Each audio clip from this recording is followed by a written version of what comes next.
ನಮಸ್ಕಾರ ಎಲ್ಲ net set KSET ಸ್ಪರ್ಧಾರ್ಥಿಗಳೇ. ನಾನು ಪ್ರೊಫೆಸರ್ ವಿಷ್ಣು ಎಂ ಶಿಂದೆ. ಹಿಂದಿನ ಅವಧಿಯಲ್ಲಿ ನಾವು ಮೊದಲನೇ ಪೇಪರಲ್ಲಿ 10ನೇ ಅಧ್ಯಾಯದಲ್ಲಿ ಉನ್ನತ ಶಿಕ್ಷಣದ ಬಗ್ಗೆ ಚರ್ಚೆ ಮಾಡ್ತಾಯಿದ್ವಿ.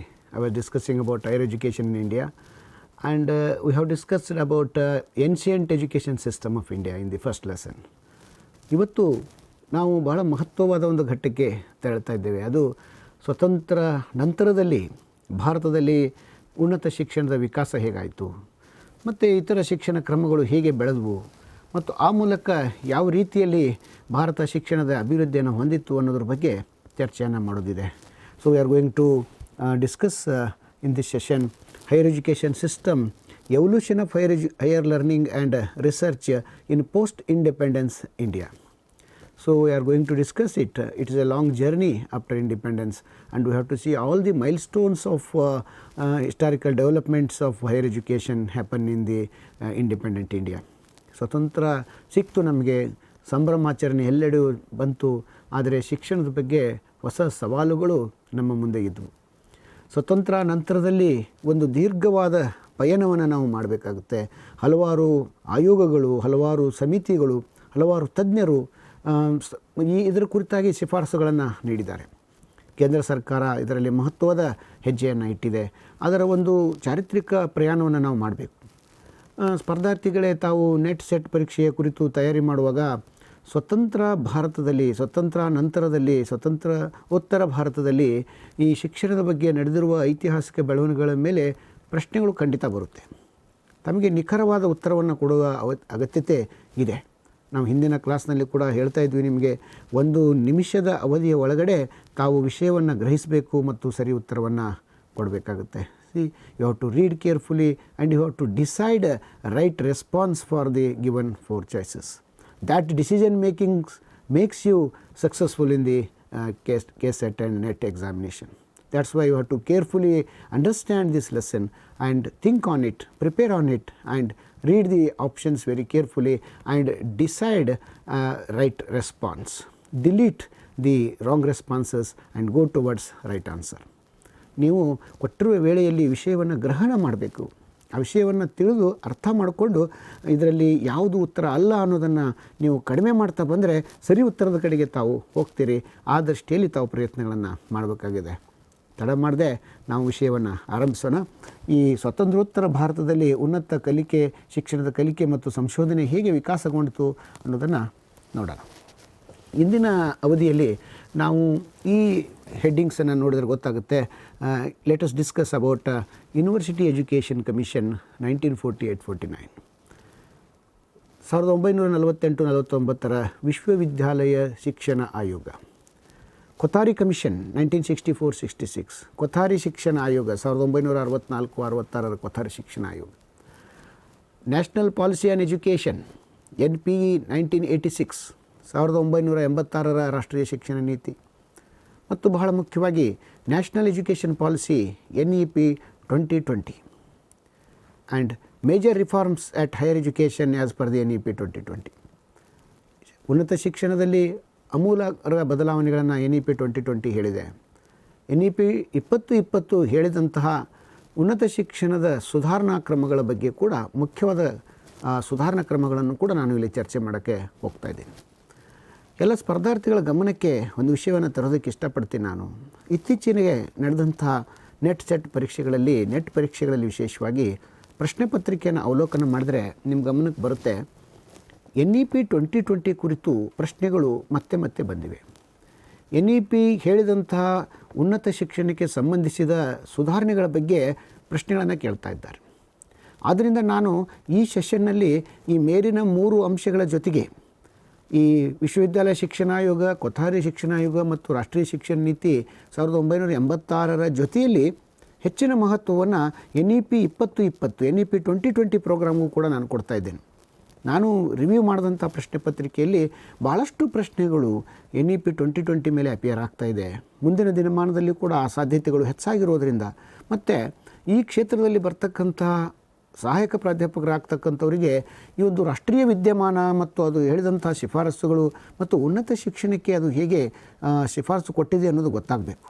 So that's why we have to concentrate on NEP 2020, and major reforms happen in the higher education because of NEP 2020 that I am going to discuss in this session.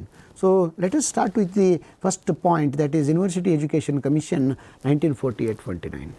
Dr. Sarvapalli Radakrishnan was the chairman of this commission. ಇದನ್ನು ಸ್ವತಂತ್ರದ ನಂತರದಲ್ಲಿ ಸ್ವತಂತ್ರ ಭಾರತದಲ್ಲಿ ಪ್ರಧಾನಮಂತ್ರಿ ಜವಾಹರ್ಲಾಲ್ ನೆಹರು ಅವರು ಆ ಕಾಲದಲ್ಲಿ ಪ್ರಧಾನಿಯಾದರು.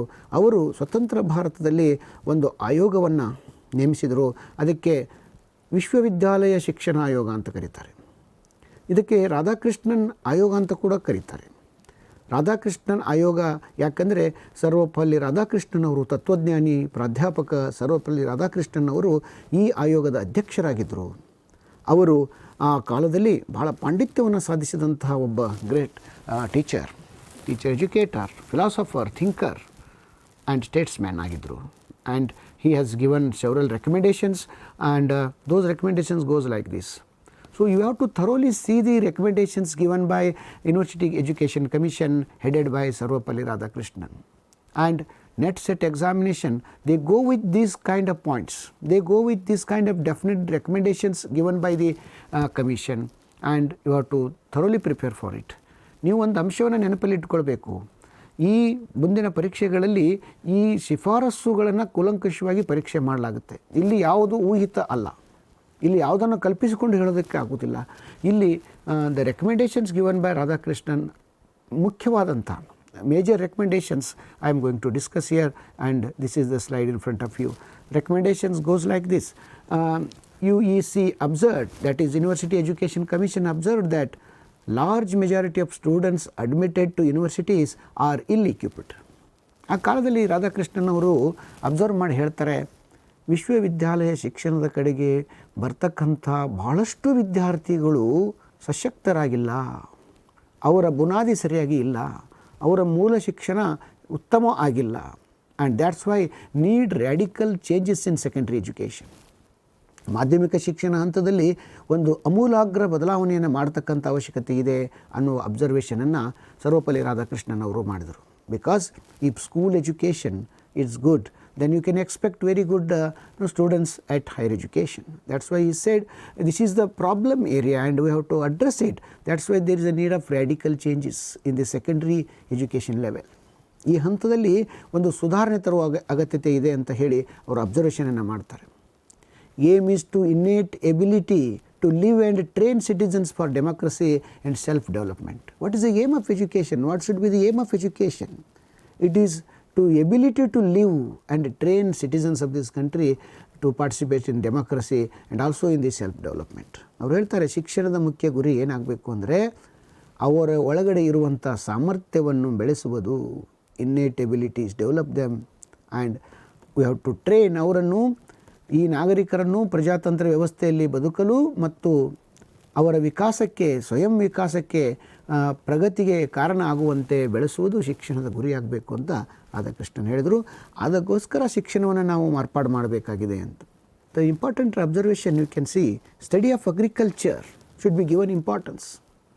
ಕೃಷಿ ಶಿಕ್ಷಣ, ಕೃಷಿ ಶಿಕ್ಷಣಕ್ಕೆ, ಭಾರತೀಯ ಕೃಷಿ ಪ್ರಧಾನವಾದಂಥ ದೇಶ, ಈ ದೇಶದಲ್ಲಿ ಕೃಷಿ ಶಿಕ್ಷಣಕ್ಕೆ ಮಹತ್ವ ಕೊಡಬೇಕಂತ ರಾಧಾಕೃಷ್ಣನ್ ಕಮಿಷನ್ ಹೇಳುತ್ತೆ. ನಿಮಗೆ ಎಲ್ಲಾದರೂ ಒಂದು ಕಡೆ ಈ ಥರದ ಪ್ರಶ್ನೆಯನ್ನು ಕೇಳಬಹುದು.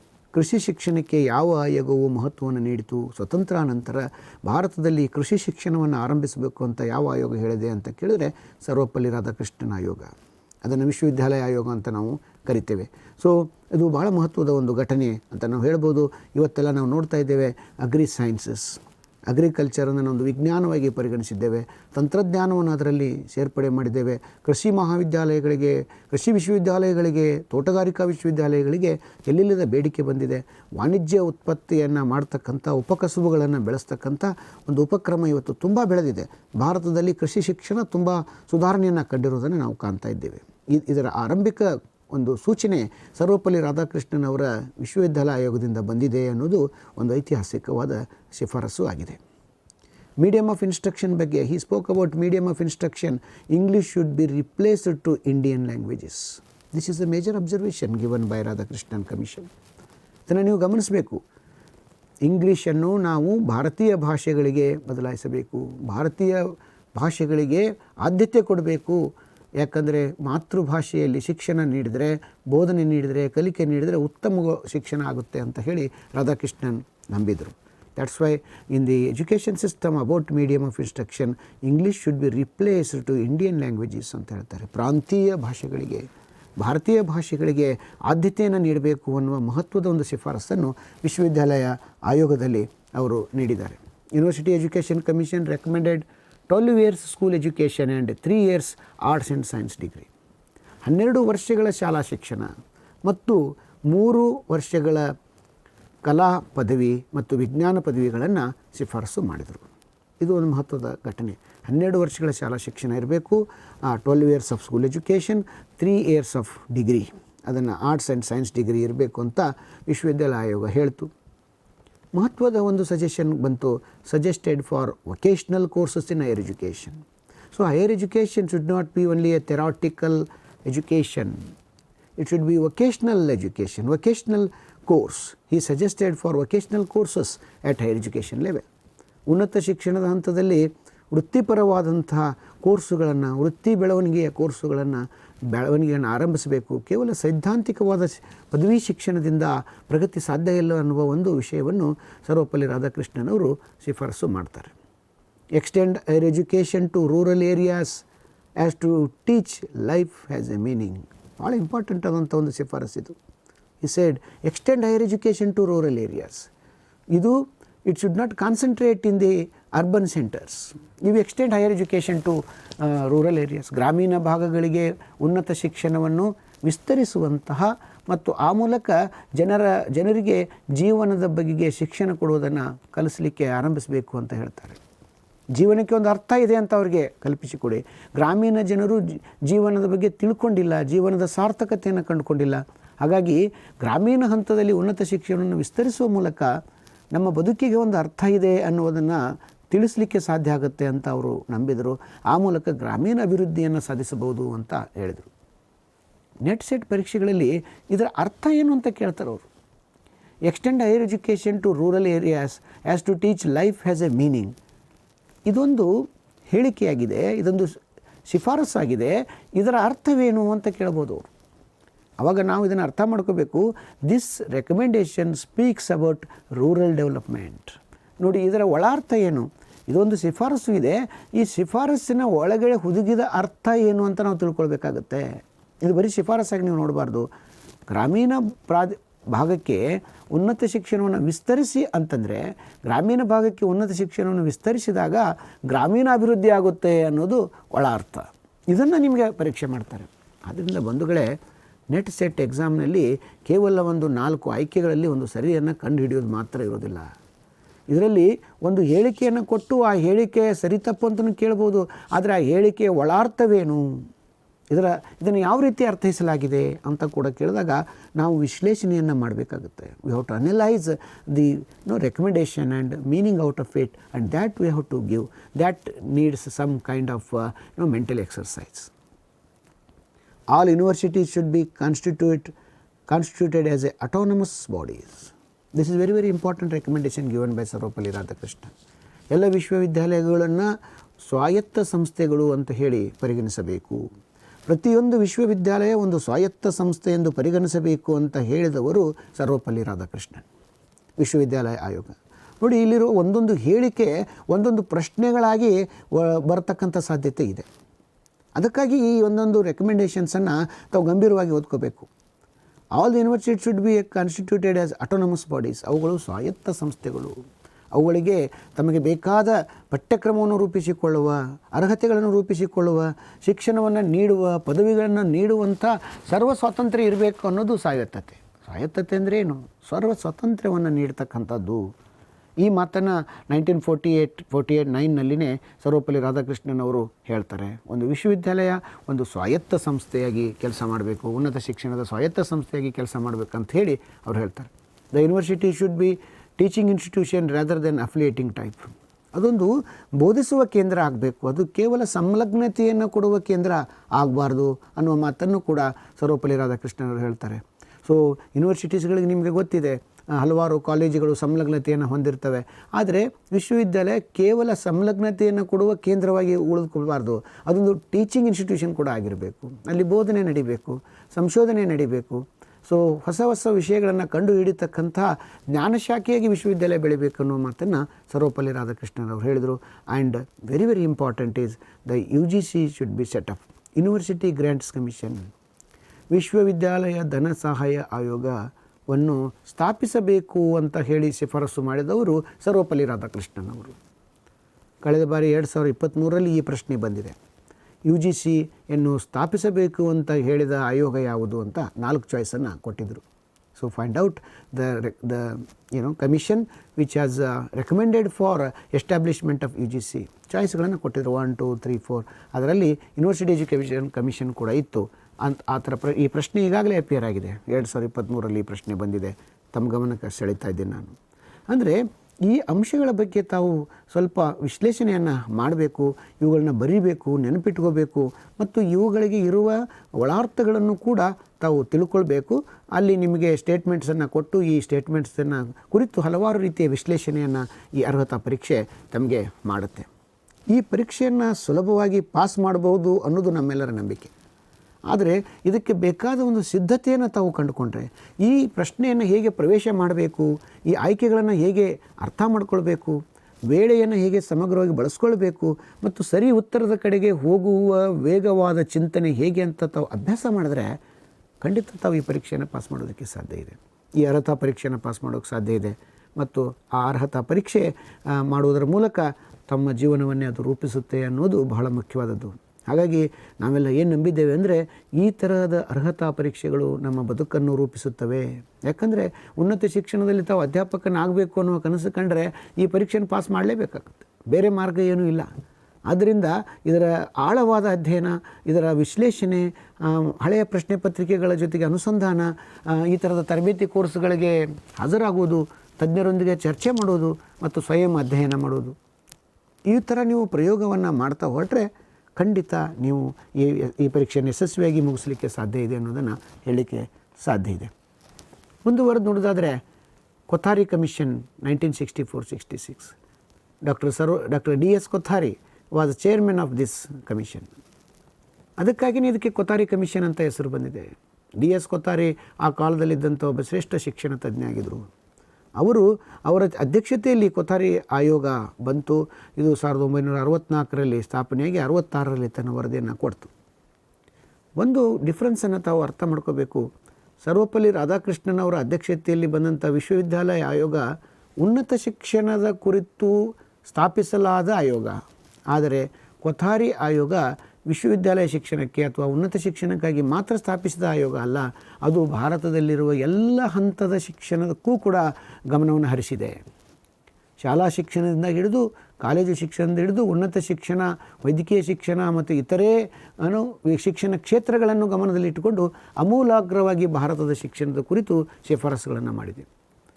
ಪ್ರತಿ ಟೆಸ್ಟ್ಗಳಲ್ಲಿ ನಾವು ನೋಡಿದಾಗ ಕೊಥಾರಿ ಶಿಕ್ಷಣ ಆಯೋಗ ನೀಡಿರುವ ಶಿಫಾರಸುಗಳ ಮೇಲೆ ಪ್ರಶ್ನೆಗಳು ಬಂದಿರುವುದನ್ನು ನೋಡಬಹುದು.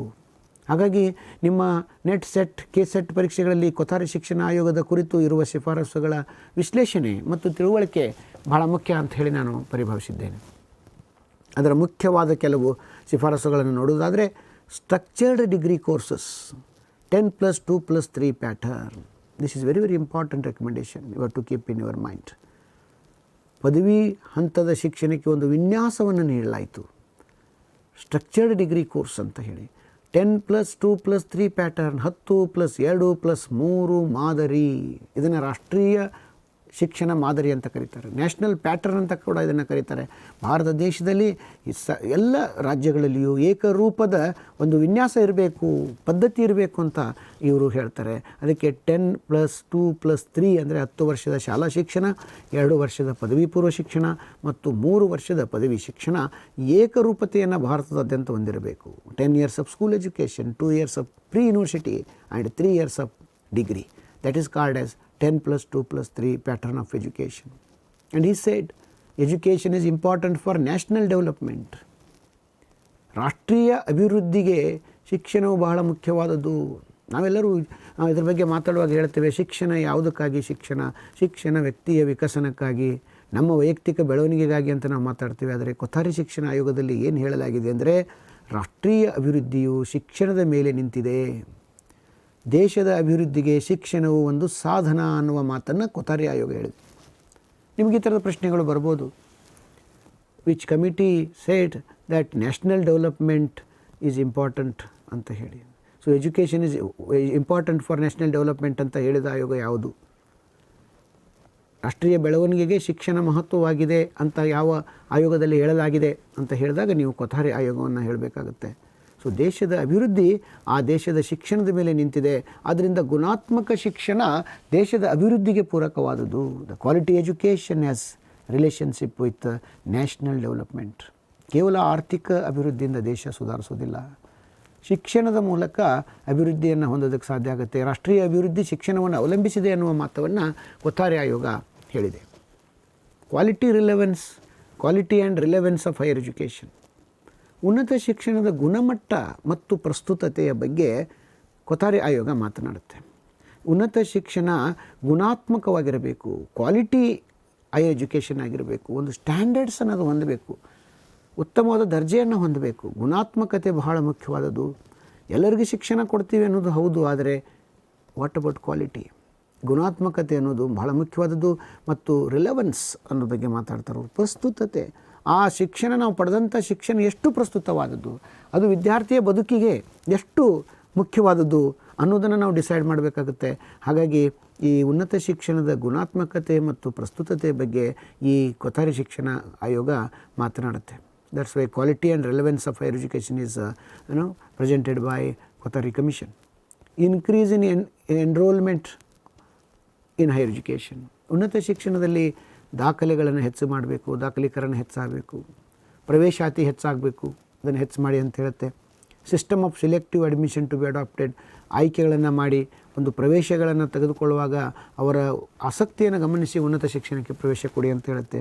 Adequate funding for establishment of new universities. This is important recommendation. Adequate funding should be there.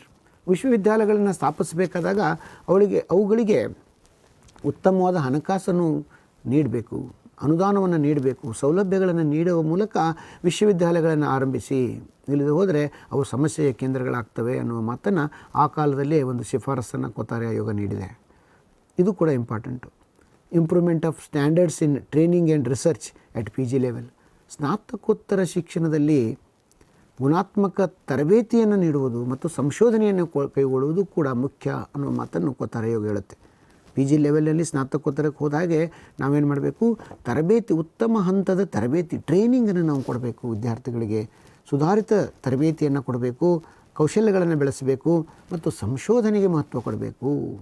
Research should be given importance at post graduation level ಅನ್ನುವ this is another observation made by Kothari Commission.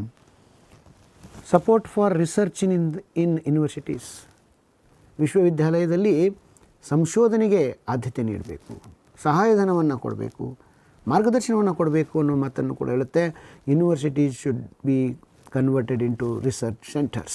All the research activities in different disciplines, different domains, areas need to be carried in higher education in the universities. That's why importance should be given for research in the university. Facilities for correspondence and part-time education in higher education. So ಉನ್ನತ ಶಿಕ್ಷಣದಲ್ಲಿ ಎಲ್ಲರಿಗೂ ಕೂಡ ನೇರವಾಗಿ ಶಿಕ್ಷಣವನ್ನು ಪಡೆದುಕೊಳ್ಳೋಕ್ಕಾಗದೆ ಹೋಗ್ಬೋದು. ಅಂಥ ಸಂದರ್ಭದಲ್ಲಿ ನೀವು ಅಂಚೆ ತೆರಪಿನ ಶಿಕ್ಷಣವನ್ನು ಕೊಡಿ. ಕರೆಸ್ಪಾಂಡೆನ್ಸ್ ಕೋರ್ಸಸ್ ಅಂತ ಕರಿತೀವಿ. ಒಬ್ಬರು ಒಂದು ಸ್ಥಳದಲ್ಲಿ ಕೂತ್ಕೊಂಡು ಪತ್ರ ಹಾಕುವ ಮೂಲಕ, ಪ್ರವೇಶ ಪಡೆಯುವ ಮೂಲಕ ಎಲ್ಲ ಸಾಮಗ್ರಿಗಳನ್ನ ಬಳಸ್ಕೊಂಡು ಉನ್ನತ ಶಿಕ್ಷಣವನ್ನು ಪಡೀಬಹುದು. ಮತ್ತು ಪಾರ್ಟ್ ಟೈಮ್ ಆಗಿ ಎಜುಕೇಷನ್ ಮಾಡ್ತಕ್ಕಂಥ, ಅರೆಕಾಲಿಕವಾಗಿ ವೇಳೆಯನ್ನು ಬಳಸ್ಕೊಂಡು ಶಿಕ್ಷಣ ಪಡಿತಕ್ಕಂಥ ಒಂದು ವ್ಯವಸ್ಥೆ ಉನ್ನತ ಶಿಕ್ಷಣದಲ್ಲಿ ಇದ್ದರೆ ಹೆಚ್ಚು ಜನರನ್ನು ನೀವು ಉನ್ನತ ಶಿಕ್ಷಣಕ್ಕೆ ತರಕ್ಕೆ ಸಾಧ್ಯ ಆಗುತ್ತೆ ಅನ್ನುವ ಮಾತನ್ನು ಕೂಡ ಈ ಕೊಥಾರಿ ಕಮಿಷನ್ ಹೇಳಿದೆ. New talents should be attracted towards teaching profession. ಬೋಧನಾ ವೃತ್ತಿಯ ಕಡೆಗೆ ಹೊಸ ಪ್ರತಿಭಾನ್ವಿತರನ್ನು ಆಹ್ವಾನಿಸಬೇಕು. ಅಂದರೆ you have to recruit talented teachers ಅಂತ ಅದರ ಅರ್ಥ. ಸೊ ಹಿಂಗೆ ಕೇಳ್ತಾರೆ, new talents should be attracted towards teaching profession means ಹೊಸ ಪ್ರತಿಭಾವಂತರನ್ನು ಬೋಧನಾ ವೃತ್ತಿಯ ಕಡೆಗೆ ಆಹ್ವಾನಿಸಬೇಕು ಅಂದರೆ ಏನು? Quality teacher should be appointed For that we have to enhance good remuneration, good salary, good pay scale, and you have to set certain eligibility standards. If you set that eligibility standards, then you can find best professionals for higher education. So new talents need to be identified and you have to appoint for the higher education ಅನ್ನೋ ಮಾತನ್ನು ಅದು ಹೇಳುತ್ತೆ. So ಇಂಥ ಪ್ರತಿಭಾನ್ವಿತರನ್ನು ಹುಡುಕಬೇಕು, ಅವರನ್ನು ಪ್ರತಿಭಾನ್ವಿತರನ್ನು ಸೆಳಿಬೇಕಾದರೆ ಅವರಿಗೆ ಉತ್ತಮ ವೇತನವನ್ನು ನೀಡಬೇಕು, ಸೌಲಭ್ಯಗಳನ್ನು ನೀಡಬೇಕು, ಪದೋನ್ನತಿಯನ್ನು ನೀಡಬೇಕು ಮತ್ತು ಆ ಥರದ ಪ್ರತಿಭಾನ್ವಿತರು ಉನ್ನತ ಶಿಕ್ಷಣವನ್ನು ವೃತ್ತಿಯಾಗಿ ಆಯ್ಕೆ ಮಾಡಿಕೊಂಡ್ರೆ ಭಾರತದಲ್ಲಿ ಗುಣಾತ್ಮಕ ಶಿಕ್ಷಣ ನೀಡೋದಕ್ಕೆ ಸಾಧ್ಯ ಆಗುತ್ತೆ ಎನ್ನುವ ಮಾತನ್ನು ಈ ಕೊಥಾರಿ ಆಯೋಗ ಶಿಫಾರಸು ಮಾಡಿದೆ. ವೆಕೇಷನಲೈಜೇಷನ್ ಆಫ್ ಎಜುಕೇಷನ್, ಶಿಕ್ಷಣದಲ್ಲಿ ವೃತ್ತಿಪರತೆಯನ್ನು ತರೋದು, ವೃತ್ತಿ ಶಿಕ್ಷಣಕ್ಕೆ ಮಹತ್ವವನ್ನು ನೀಡುವುದು. ಕೇವಲ ಜ್ಞಾನಾಧಾರಿತವಾದಂಥ ಶಿಕ್ಷಣ ಸಾಲೋದಿಲ್ಲ, ನಾವಲ್ಲಿ ಕೌಶಲ್ಯ ಆಧಾರಿತ ಶಿಕ್ಷಣ ಆಗಬೇಕು. ವೃತ್ತಿಪರತೆಯನ್ನು ಬೆಳೆಸುವುದು, ಜೊತೆಗೆ ಜೀವನಕ್ಕೆ ಬೇಕಾಗುವ ಹಲವಾರು ವೃತ್ತಿಗಳನ್ನು ಕಂಡುಕೊಳ್ಳುವ ಒಂದು ತರಬೇತಿ ಶಿಕ್ಷಣದಲ್ಲಿ ಬರಬೇಕು. ಶಿಕ್ಷಣ ಕೇವಲ ಜ್ಞಾನದ ಸರಕಾಗಿರದೆ ಬದುಕನ್ನು ನಿರ್ಮಿಸಿಕೊಳ್ಳುವ, ವೃತ್ತಿಗಳನ್ನು ನಿರ್ಮಿಸಿಕೊಳ್ಳುವ ಒಂದು ತರಬೇತಿ ಆಗಬೇಕು ಅನ್ನುವ ಮಾತನ್ನು ಕೂಡ ಹೇಳ್ತಾರೆ. ಎಜುಕೇಷನ್ ಫಾರ್ ಇಂಟರ್ನ್ಯಾಷನಲ್ ಅಂಡರ್ಸ್ಟ್ಯಾಂಡಿಂಗ್, ಶಿಕ್ಷಣ ಅನ್ನೋದು ಅಂತಾರಾಷ್ಟ್ರೀಯ ತಿಳುವಳಿಕೆಯನ್ನು ಬೆಳೆಸುವಂತಾಗಬೇಕು. ಸೊ ಜಾಗತಿಕವಾದ ಚಿಂತನಾ ವಿಸ್ತರಣೆಯನ್ನು ಅವರು ಶಿಫಾರಸು ಮಾಡ್ತಾರೆ. ಶಿಕ್ಷಣ ಅನ್ನೋದು ಬರೀ ಓದು ಬರಹ ಅಲ್ಲ, ಇದು ಅಂತಾರಾಷ್ಟ್ರೀಯ ತಿಳುವಳಿಕೆಯನ್ನು ಹೊಂದುವಂತೆ ರೂಪಿಸಬೇಕು ಅನ್ನುವ ಒಂದು ಶಿಫಾರಸನ್ನು ಕೊಥಾರಿ ಶಿಕ್ಷಣ ಆಯೋಗ ನೀಡ್ತಾ ಇದೆ. ಆತ್ಮೀಯರೇ, ಇದೇ ಕಾಲಘಟ್ಟದಲ್ಲಿ ಸ್ವತಂತ್ರೋತ್ತರ ಭಾರತದಲ್ಲಿ ಸ್ವತಂತ್ರ ನಂತರದಲ್ಲಿ ಬಹಳ ಮಹತ್ವದ ಮೈಲುಗಲ್ಲನ್ನು ನಾವು ಬಂದು ಮುಟ್ತೇವೆ. 1986ರ ರಾಷ್ಟ್ರೀಯ ಶಿಕ್ಷಣ ನೀತಿ. ಇದು ಭಾರತದ ಶಿಕ್ಷಣದ ಚರಿತ್ರೆಯಲ್ಲಿಯೇ ಒಂದು ಮಹತ್ವದ ಮೈಲುಗಲ್ಲು ಅಂತ ನಾವು ಹೇಳಬೇಕು. ಶಿಕ್ಷಣಕ್ಕೆ ಸಂಬಂಧಿಸಿದ ಅಥವಾ ಉನ್ನತ ಶಿಕ್ಷಣಕ್ಕೆ ಸಂಬಂಧಿಸಿದ ಅಥವಾ ಈ ಥರ ನೆಟ್ ಸೆಟ್ ಪರೀಕ್ಷೆಗೆ ಸಂಬಂಧಿಸಿದ ಯಾವುದೇ ಒಂದು ಪರೀಕ್ಷೆಯಲ್ಲಿ ರಾಷ್ಟ್ರೀಯ ಶಿಕ್ಷಣ ನೀತಿ 1986 ಪರಿಗಣಿಸ್ತಾರೆ. ಯಾಕಂದರೆ ಇದು ಸ್ವತಂತ್ರ ಭಾರತದಲ್ಲಿ ಆದಂಥ ಒಂದು ಮಹತ್ವದ ಘಟನೆ, ರಾಷ್ಟ್ರೀಯ ಶಿಕ್ಷಣ ನೀತಿ. ಇದು ಈ ಪಾಲಿಸಿಯನ್ನು ಎಲ್ಲರೂ ಒಪ್ಕೊಳ್ಬೇಕು ಮತ್ತು ಎಲ್ಲರೂ ಕೂಡ ಇದನ್ನು ಅನುಸರಿಸಬೇಕು ಅಂತ ಹೇಳಿ 1986ರಲ್ಲಿ ಇದನ್ನು ಜಾರಿಗೆ ತರಲಾಯಿತು. ಇದರ ಹಲವು ಶಿಫಾರಸುಗಳು ಪರೀಕ್ಷೆಯಲ್ಲಿ, ಇಂದಿನ ಪರೀಕ್ಷೆಗಳಲ್ಲಿ ಅಪಿಯರ್ ಆಗ್ತಾ ಬಂದಿದೆ. ನಮಗೆ ಪ್ರಶ್ನೆಗಳು ಕಾಣಿಸ್ಕೊಳ್ತದೆ ಇದರ ಮೇಲೆ. ಅದನ್ನು ಬಹಳ ಆಳವಾಗಿ ನಾವು ತಿಳ್ಕೋಬೇಕು. And this is very very important that NPE 1986 and its recommendations. In many tests, earlier tests, we can find questions on it, and we have to understand major recommendations of 1986 policy and try to analyze them in a better way. Development of human resource in higher education. ಉನ್ನತ ಶಿಕ್ಷಣದಲ್ಲಿ ಮಾನವ ಸಂಪನ್ಮೂಲವನ್ನು ವಿಕಾಸ ಮಾಡುವಂಥ ಪ್ರಯತ್ನ ಮಾಡಿ ಅಂತ ಹೇಳ್ತಾರೆ. ಹ್ಯೂಮನ್ ರಿಸೋರ್ಸನ್ನು ನೀವು ಬೆಳೆಸುವಂಥದ್ದು ಬಹಳ ಮುಖ್ಯ. Development of human resource in higher education, ಉನ್ನತ ಶಿಕ್ಷಣದಲ್ಲಿ ಕೊಡುವ ಮೂಲಕ ಮಾನವ ಸಂಪನ್ಮೂಲ. ಭೌತಿಕ ಸಂಪನ್ಮೂಲ ಅಂದರೆ ವಸ್ತುಗಳು ಸಂಪನ್ಮೂಲ, ಮಾನವ ಸಂಪನ್ಮೂಲ ಅಂದರೆ ಜನರ ವಿಕಾಸ ಆಗೋದು, ವ್ಯಕ್ತಿಗಳ ವಿಕಾಸ ಆಗೋದು. ಅದನ್ನು ನಾವು ಉನ್ನತ ಶಿಕ್ಷಣದಲ್ಲಿ ಹೆಚ್ಚಾಗಿ ಬೆಳೆಸಬೇಕು ಅಂತ ಹೇಳ್ತಾರೆ. Education comes under MHRD, ministry of human resource development, ಮಾನವ ಸಂಪನ್ಮೂಲ ಅಭಿವೃದ್ಧಿ ಇಲಾಖೆ ಅಂತ ಹೇಳಿ ಕರಿತೀವಿ. ಕೇಂದ್ರ ಸರ್ಕಾರದ್ದು MHRD. ಶಿಕ್ಷಣ ಇದರ ಅಡಿನಲ್ಲಿ ಬರಬೇಕು ಅಂತ ಅದು ರಾಷ್ಟ್ರೀಯ ಶಿಕ್ಷಣ ನೀತಿ 1986 ಶಿಫಾರಸು ಮಾಡುತ್ತೆ. Innovative research is responsibility of higher education institution. ಹಿಂದಿನ ಅವಧಿಯಲ್ಲಿ ನಾವು ನೋಡಿದ್ವಿ, ಹಿಂದಿನ ಕೆಲವೇ ನಿಮಿಷಗಳ ಹಿಂದೆ ನಾವು ಚರ್ಚೆ ಮಾಡುವಾಗ ಸಂಶೋಧನೆಗಳನ್ನು ಮಾಡಬೇಕು ಅಂತ ನಾವು ನೋಡಿದ್ವಿ. ಆದರೆ ನಾವೀನ್ಯಯುತವಾದ ಸಂಶೋಧನೆಯನ್ನು ಮಾಡಬೇಕು, ಹೊಸ ಸಂಶೋಧನೆಯನ್ನು ಮಾಡಬೇಕು, ರಿಪಿಟೇಷನ್ ಮಾಡೋದಲ್ಲ, ಮರು ಕೆಲಸವನ್ನು ಮಾಡೋದಲ್ಲ, ಹೊಸ ವಿಷಯಗಳ ಮೇಲೆ ಸಂಶೋಧನೆಯನ್ನು ಮಾಡುವಂಥ ಜವಾಬ್ದಾರಿ ಉನ್ನತ ಶಿಕ್ಷಣದ್ದು ಆಗಿರಬೇಕು ಅಂತ ಹೇಳಿ ರಾಷ್ಟ್ರೀಯ ಶಿಕ್ಷಣ ನೀತಿ ಹೇಳುತ್ತೆ. 1986 ಶಿಕ್ಷಣ ನೀತಿಯ ನಂತರ ಭಾರತದಲ್ಲಿ ಹಲವಾರು ವಿಶ್ವವಿದ್ಯಾಲಯಗಳಲ್ಲಿ ಹೊಸ ಸಂಶೋಧನಾ ಕೇಂದ್ರಗಳು ಆರಂಭಗೊಂಡವು, ಸಂಶೋಧನಾ ಯೋಜನೆಗಳು ಆರಂಭಗೊಂಡವು. ಆ ಯೋಜನಾ ಅನುದಾನವನ್ನು ನೀಡಲಿಕ್ಕೆ ಸಾಧ್ಯ ಆಯಿತು. ಆ ಮೂಲಕ ಈ ಶಿಫಾರಸನ್ನು ಜಾರಿ ಮಾಡಲಿಕ್ಕೆ ಕೇಂದ್ರ ಸರ್ಕಾರದ ಸಂಸ್ಥೆಗಳು ಮತ್ತು ಅದರಿಂದ ಅನುದಾನವನ್ನು ಪಡೆದಂಥ ರಾಜ್ಯ ಸರ್ಕಾರದ ಸಂಸ್ಥೆಗಳು, ವಿಶ್ವವಿದ್ಯಾಲಯಗಳು, ಸಂಶೋಧನಾ ಕೇಂದ್ರಗಳು ಈ ನೆಲೆಯಲ್ಲಿ ಪ್ರಯತ್ನ ಮಾಡಿರೋದನ್ನು ನಾವು ಗಮನಿಸಬೇಕಾಗುತ್ತೆ. This is a very very important observation made by NPE 86 that teacher accountability in higher education. ಉನ್ನತ ಶಿಕ್ಷಣದಲ್ಲಿ ಈ ಶಿಕ್ಷಕರ ಹೊಣೆಗಾರಿಕೆ, ಪ್ರತಿಯೊಬ್ಬ ಶಿಕ್ಷಕರು ಅವರ ಜವಾಬ್ದಾರಿಯ ಬಗ್ಗೆ ಅದು ಮಾತಾಡುತ್ತೆ. ಟೀಚರ್ ಅಕೌಂಟಬಿಲಿಟಿ ಬಗ್ಗೆ ಮಾತಾಡುತ್ತೆ. When you are working in higher education and you are accountable for change in higher education, quality change in higher education ಅನ್ನೋ ಮಾತನ್ನು ಮಾತಾಡುತ್ತೆ. ನಿಮಗೆ ಪ್ರಶ್ನೆ ಬರ್ಬೋದು, ಈ ಶಿಕ್ಷಕರ ಹೊಣೆಗಾರಿಕೆಯ ಬಗ್ಗೆ, ಜವಾಬ್ದಾರಿಯ ಬಗ್ಗೆ, ಉನ್ನತ ಶಿಕ್ಷಣದಲ್ಲಿ ಶಿಕ್ಷಕರ ಹೊಣೆಗಾರಿಕೆ ಬಗ್ಗೆ ಮಾತನಾಡಿದಂಥ ಶಿಫಾರಸು ಯಾವ ಆಯೋಗದಿಂದ ಬಂತು ಅಂತ ಹೇಳಿ. ಅದನ್ನು ನಾವು NPE 1986 ಅಂತ ಹೇಳಿ ಹೇಳಬೇಕಾಗುತ್ತೆ. Need of investment in higher education, private investment in higher education, ಉನ್ನತ ಶಿಕ್ಷಣದಲ್ಲಿ ಖಾಸಗಿ ಬಂಡವಾಳ ತೊಡಗಿಸುವ ಬಗ್ಗೆಯೂ ಕೂಡ ಈ ನೀತಿಯಲ್ಲಿ ಮಾತನಾಡಲಾಗಿದೆ. ಸೊ ಕೇವಲ ರಾಜ್ಯ ಸರ್ಕಾರ, ಕೇಂದ್ರ ಸರ್ಕಾರಗಳ ಅನುದಾನದಲ್ಲಿ ನಾವು ಉನ್ನತ ಶಿಕ್ಷಣವನ್ನು ನಡೆಸೋದು ಕಷ್ಟ. ಆದ್ದರಿಂದ ಉನ್ನತ ಶಿಕ್ಷಣದಲ್ಲಿ ಈ ಖಾಸಗಿಯವರು ಕೂಡ ಬಂಡವಾಳವನ್ನು ಹೂಡಿಕೆ ಮಾಡಿದರೆ ಅದರಿಂದ ಈ ಒಂದು ಸಹಯೋಗದಿಂದ ಭಾರತದಲ್ಲಿ ಉನ್ನತ ಶಿಕ್ಷಣ ಉತ್ತಮಗೊಳ್ಳಬಹುದು ಅನ್ನುವುದನ್ನು ಇದು ಶಿಫಾರಸು ಮಾಡಿದೆ. Autonomy in the universities and colleges, ವಿಶ್ವವಿದ್ಯಾಲಯ ಮತ್ತು ಕಾಲೇಜುಗಳಲ್ಲಿ ಅವುಗಳಿಗೆ ಸ್ವಾಯತ್ತತೆಯನ್ನು ನೀಡುವುದು. ಈ ಕಾಲೇಜುಗಳು ಮತ್ತು ವಿಶ್ವವಿದ್ಯಾಲಯಗಳು ಶೈಕ್ಷಣಿಕ ಚಟುವಟಿಕೆಯನ್ನು ನಡೆಸಲು ಸ್ವಾತಂತ್ರ್ಯವನ್ನು ಹೊಂದಿರಬೇಕು, ಮುಕ್ತತೆಯನ್ನು ಹೊಂದಿರಬೇಕು. ಅವು ತಮ್ಮದೇ ಆದಂಥ ಒಂದು ಯೋಜನೆಯನ್ನು ಹಾಕ್ಕೊಂಡು, ಇನ್ಸ್ಟಿಟ್ಯೂಷನಲ್ ಪ್ಲ್ಯಾನಿಂಗ್ ಅಂತ ನಾವು ಕರಿತೀವಿ, ಸಂಸ್ಥಾ ಯೋಜನೆ ಅಂತೇಳಿ ಕರಿತೀವಿ, ಅವುಗಳನ್ನು ಹಾಕ್ಕೊಂಡು ಸ್ಥಳೀಯ ಉದ್ದೇಶಗಳನ್ನು ಈಡೇರಿಸೋಗೋಸ್ಕರ ಸ್ಥಳೀಯ ಸಂಪನ್ಮೂಲವನ್ನು ಬಳಸಿಕೊಂಡು, ಮಾನವ ಸಂಪನ್ಮೂಲ ಮತ್ತು ಭೌತಿಕ ಸಂಪನ್ಮೂಲವನ್ನು ಬಳಸಿಕೊಂಡು ಈ ಸಂಸ್ಥೆಗಳು ಬೆಳವಣಿಗೆಯನ್ನು ಮಾಡಬೇಕು ಉನ್ನತ ಶಿಕ್ಷಣದಲ್ಲಿ. ಅದಕ್ಕೆ ಅಟಾನಮಿ ಈಸ್ ನೀಡೆಡ್. ಇವುಗಳಿಗೆ ಸ್ವಾಯತ್ತತೆ ನೀಡಬೇಕು, ಸ್ವಾತಂತ್ರ್ಯ ನೀಡಬೇಕು ಅನ್ನೋ ಮಾತನ್ನು 86 ಪಾಲಿಸಿ ಮಾತನಾಡುತ್ತೆ. ಹಿಂದಿನ ಕೆಲವು ಪ್ರಶ್ನೆ ಪತ್ರಿಕೆಗಳಲ್ಲಿ ಈ ಅಂಶವನ್ನು ಪರೀಕ್ಷೆ ಮಾಡಲಾಗಿದೆ. Who spoke about autonomy in universities and colleges. ಯಾವ ಆಯೋಗದಲ್ಲಿ ಕಾಲೇಜುಗಳಿಗೆ, ಮಹಾವಿದ್ಯಾಲಯಗಳಿಗೆ ಮತ್ತು ವಿಶ್ವವಿದ್ಯಾಲಯಗಳಿಗೆ ಏನು ಸ್ವಾಯತ್ತತೆ ಇರಬೇಕು ಅಂತ ಹೇಳಲಾಗಿದೆ ಅನ್ನೋದು ಬಂದಿದೆ. And another one is, next one is open learning system for enlarging opportunities at higher education. ಮುಕ್ತ ಕಲಿಕೆ ವ್ಯವಸ್ಥೆ.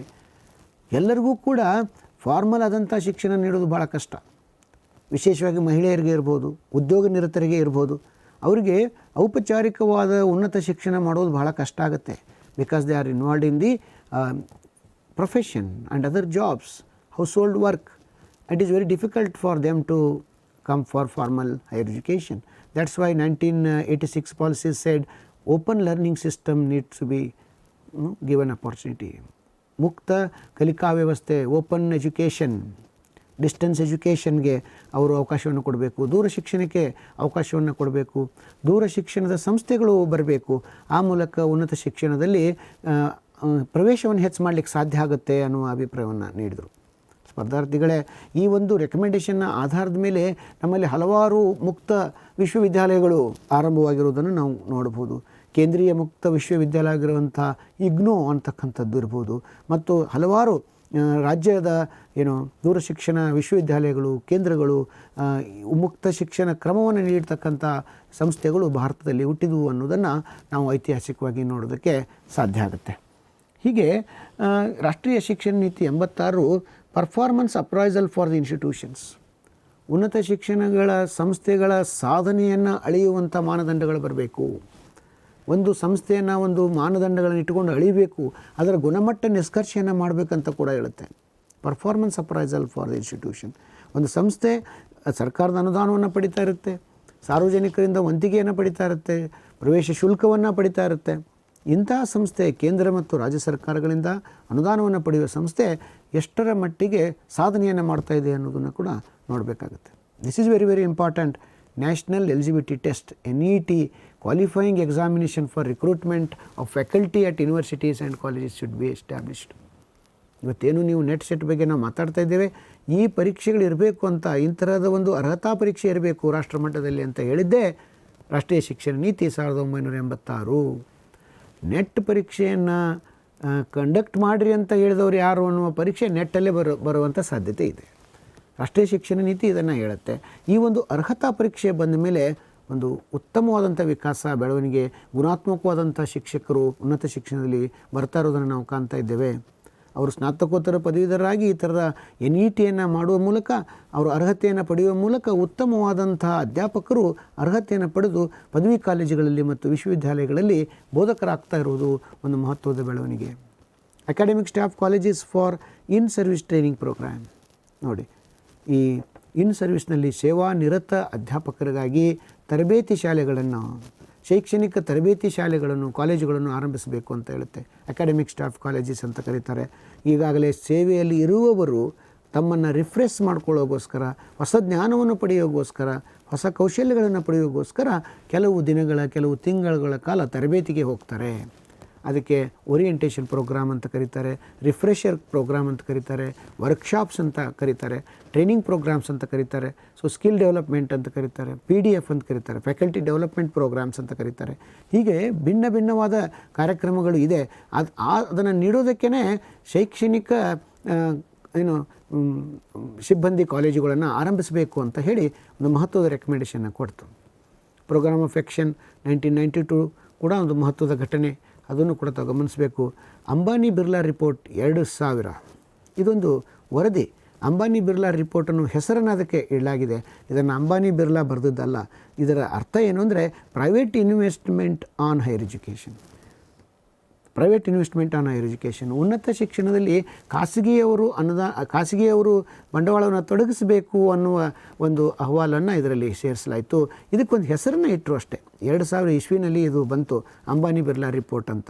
ಅಂಬಾನಿ ಬಿರ್ಲಾ ರಿಪೋರ್ಟ್ ಅನ್ನೋದು ಉನ್ನತ ಶಿಕ್ಷಣದಲ್ಲಿ ಖಾಸಗಿಯವರ ಹೂಡಿಕೆ, ಖಾಸಗಿಯವರ ಬಂಡವಾಳ ತೊಡಗಿಸುವಿಕೆ ಇರಬೇಕು, ಖಾಸಗಿಯವರ ಸಹಭಾಗಿತ್ವ ಇರಬೇಕು ಅನ್ನುವ ಒಂದು ಶಿಫಾರಸು. ಇದಕ್ಕೆ ಒಂದು ಕ್ಯಾಚಿಂಗ್ ನೇಮ್ ಆಗಿ ಅಂಬಾನಿ ಬಿರ್ಲಾ ರಿಪೋರ್ಟ್ ಅಂತ ಹೆಸರು ಇಡಲಾಗಿದೆ. ಈ ಪ್ರಶ್ನೆ ಹಿಂದೆ ಕೂಡ ಪರೀಕ್ಷೆಯಲ್ಲಿ ಬಂದಿದೆ ಅನ್ನೋದನ್ನು ತಮ್ಮ ಗಮನಕ್ಕೆ ನಾನು ತರ್ತಾ ಇದ್ದೇನೆ. ಸ್ಪರ್ಧಾರ್ಥಿಗಳೇ, ನಾನು ಇತ್ತೀಚೆಗೆ ಈ ತರಗತಿಗಳ ಮುನ್ನನೇ ಇತ್ತೀಚೆಗೆ ನಡೆದಂಥ ನೆಟ್ ಪರೀಕ್ಷೆಯ ಪ್ರಶ್ನೆ ಪತ್ರಿಕೆಯನ್ನು ಕೂಡ ನೋಡ್ತಾ ಇದ್ದೆ. ಅಲ್ಲಿ ನೋಡಿದಾಗ ನಮಗೆ 2020 NEP ಬಗ್ಗೆ, ನ್ಯಾಷನಲ್ ಎಜುಕೇಷನ್ ಪಾಲಿಸಿ 2020 ಬಗ್ಗೆ ಹಲವಾರು ಪ್ರಶ್ನೆಗಳು ಬಂದಿದ್ದನ್ನು ನಾವು ಗಮನಿಸಬೇಕಾಯಿತು.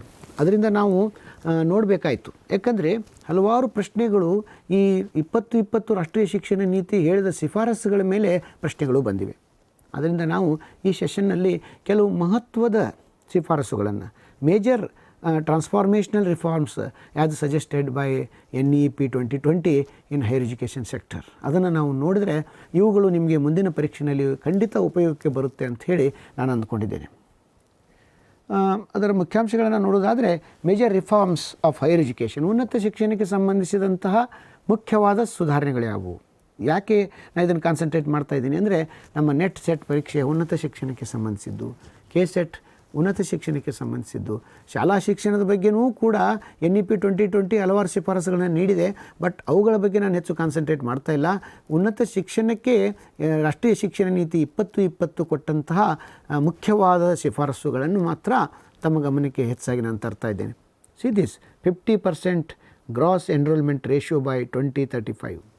ನಾನು ಪಾಯಿಂಟ್ಸನ್ನು ನಿಮಗೆ ಸಂಕ್ಷಿಪ್ತವಾಗಿ ಹೇಳೋಕ್ಕೆ ಇಷ್ಟಪಡ್ತೇನೆ. ಭಾಳ ವಿವರಣೆ ಕೊಡೋಕ್ಕೆ ಸಾಧ್ಯ ಆಗಲ್ಲ, ವೇಳೆಯ ಮಿತಿ ಇರೋದರಿಂದ.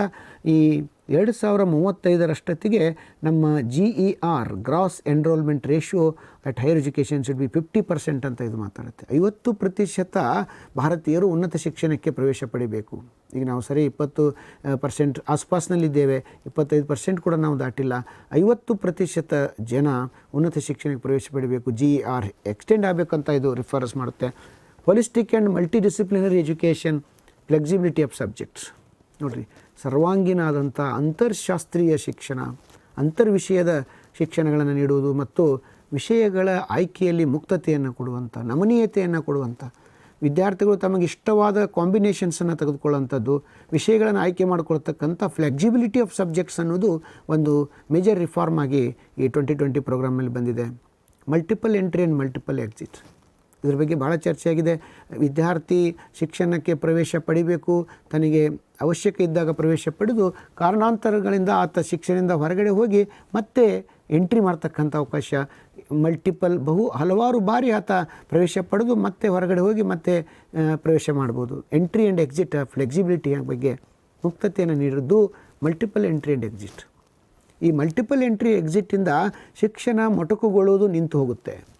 ಎಷ್ಟೋ ಜನ ಒಂದು ಪದವಿ ಮಾಡ್ತಕ್ಕಂಥವ್ರು 1 ವರ್ಷ ಪದವಿ ಮಾಡಿ ಬಿಟ್ಟು ಹೋಗ್ಬಿಡ್ತಾರೆ, ಶಿಕ್ಷಣನೇ ಹೋಗ್ಬಿಡ್ತದೆ. ಆದರೆ ಈ ಶಿಕ್ಷಣ ನೀತಿಯಲ್ಲಿ ಅವರು ಮತ್ತೆ ಶಿಕ್ಷಣಕ್ಕೆ ಮರು ಪ್ರವೇಶ ಪಡೆಯುವಂಥ ಅವಕಾಶವನ್ನು ನೀಡಲಾಗಿದೆ. ಅದರ ಬಗ್ಗೆ ಹೆಚ್ಚಿನ ಮಾಹಿತಿ ನಿಮಗೆ ಮುಂದೆ ಸಿಗುತ್ತೆ.